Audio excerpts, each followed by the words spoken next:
I don't do intros. How you guys doing today? I'm doing alright today. Hey, I have for you guys another Lords of the Fallen video. We'll talk about this game, what I think of it at the current moment, and kind of why I haven't been playing EldenRing for a little bit. Look at this nasty damage, by the way. We're going to talk about these weapons and all that stuff, this Inferno build that I've been using for most of the game. We're going to talk about all of that, but first, guys, it'd mean the world to me if you guys would like and subscribe to the video, man. Trying to get to 1,000 subs before the end of the year. I think we can do it if we're tenacious enough. We're actually less than 40 subscribers away from 1,000 right now in the current month that we're in, November.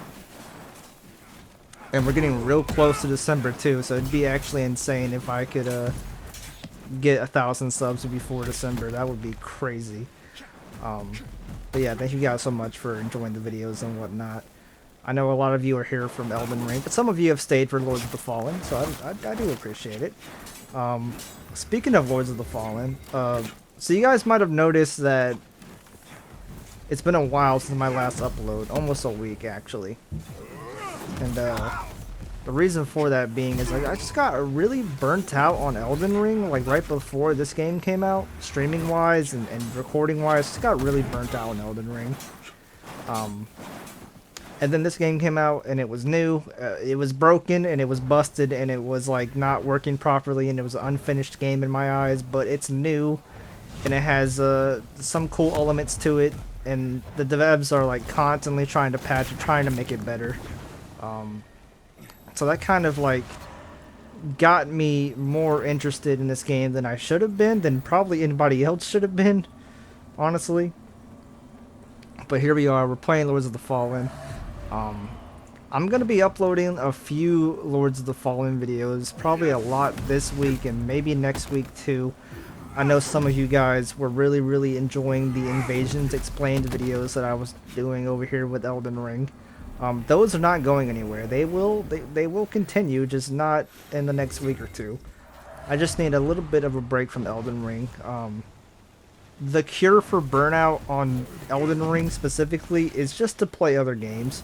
For me, it's to play other Souls games or Souls-like games. Because then when you go back to EldenRing, you just have a little bit more appreciation for how the game is, just how the game is in general, honestly. Like, EldenRing is such a smooth, just fucking great game. But when you play too much of it, man, it can get under your skin a bit. But enough about EldenRing and burnout and whatnot. Don't worry, guys. I will continue EldenRing, I promise. But for now, I just kind of want to showcase some really cool builds and stuff on Lords of the Fallen. So today we are talking about probably what I think is the two best, maybe, I'll talk about the top 3 best weapons for Inferno builds. I've already done lots of videos with the Fallen Lord's Greatsword. But today, guys, we're talking about Bloodlust, which is a short sword, basically a straight sword in this game, and the GrinningAxe. Now, these weapons are amazing because they are like heavy when it comes to status effects. So Bloodlust, which is the straight sword version, the short sword version of the Inferno weapon, it has burn and bleed on it, which is together is pretty crazy.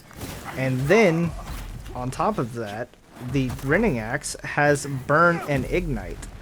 And for this build, I used a ring that when you cause burn buildup, you simultaneously cause ignite buildup at the same time. And yeah. Also, keep in mind the GrinningAxe also does wither damage, and the Ring of Knight's Fire, I believe it's called, does additional fire and wither damage. And then I've slapped on like a rune on the GrinningAxe that increases ignite buildup. I mean, this build is so strong. I can R1 someone twice and they will probably die.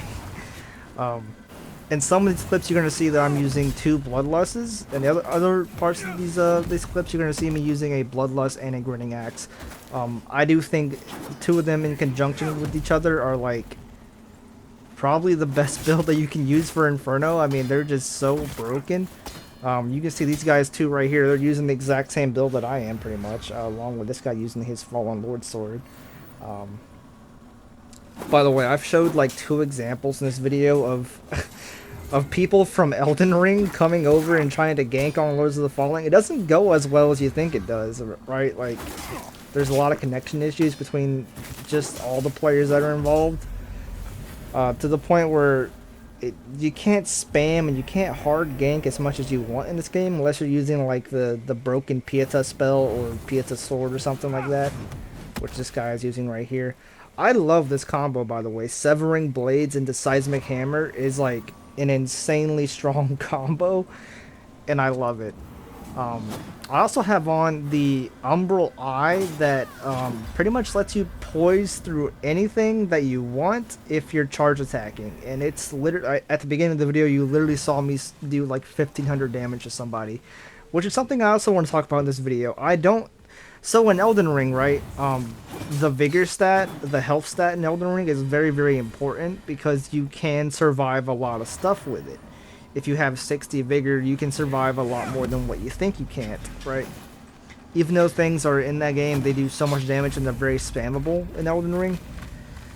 With the max amount of health and using all the health talismans and whatnot, you can survive a lot of things that you might not think that you can, but you can. So health is very important in EldenRing invasions. I don't think vitality is important at all in Lords of the Fallen. At least not a super high amount, unless you're going for like weight, because vitality and endurance both improve your weight. Personally, I don't think you need more than 25 endurance, maybe, which is what I've been going for on most of my builds. I've been going for level 125. That's the kind of level that I've decided to hit. Decent amount of activity. Matchmaking in Lords of the Fallen is strange because I think that it doesn't matter what level you are. You can pretty much invade any level. Mainly because I think that when you start matchmaking, it tries to look for people in your level range. And then if it can't find it, it just goes all over the place until it does find it.